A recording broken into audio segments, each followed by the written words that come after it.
మైలవరంలో అధికార పార్టీ వైసీపీకి మరో షాక్ తగిలింది. వైసీపీ ఎమ్మెల్యే వసంత కృష్ణ ప్రసాద్ చంద్రబాబు సమక్షంలో టీడీపీలో చేరారు. వసంత కృష్ణ ప్రసాద్ కు కండువా కప్పి చంద్రబాబు సాదరంగా పార్టీలోకి ఆహ్వానించారు.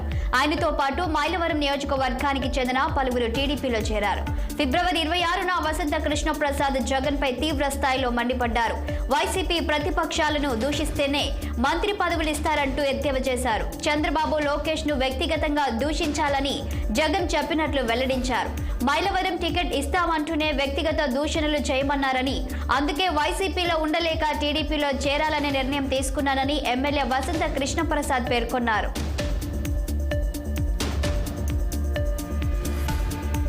మహిళల విజయంపై ఓ కంపెనీ చేసిన స్ఫూర్తిదాయక ప్రకటనపై సానియా మీర్జా స్పందించారు. సమాజంలో ఓ మహిళ సాధించిన విజయాన్ని ఎలా విలువ కడుతున్నారన్న దానిపై మనం ఆత్మ పరిశీలన చేసుకోవాల్సిన అవసరం ఉందని సానియా మీర్జా అన్నారు. స్త్రీ పురుష వివక్ష అనేది ఇంకా వ్యాప్తిలో ఉండటంపై విచారం వ్యక్తం చేశారు. మహిళల విజయంపై ఓ కంపెనీ చేసిన యాడ్ పై స్పందిస్తూ ఆమె ట్విట్టర్లో సుదీర్ఘ పోస్ట్ చేశారు.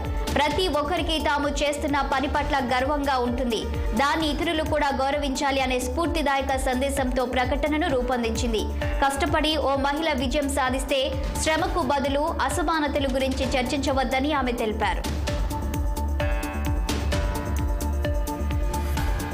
ఈ ఏడాది వేసవి ప్రారంభం నుంచి ఉష్ణోగ్రతలు మోతెక్కనున్నాయని భారత వాతావరణ శాఖ వెల్లడించింది. తెలంగాణ, ఏపీతో సహా పలు రాష్ట్రాల్లో సాధారణం కంటే అధికంగా వడగాలులుంటాయని అంచనా వేసింది. మార్చి నుంచి మే వరకు సాధారణం కంటే అధిక గరిష్ట కనిష్ట ఉష్ణోగ్రతలు నమోదు కావచ్చని IMD director general Mrutyunjay Mohapatra తెలిపారు.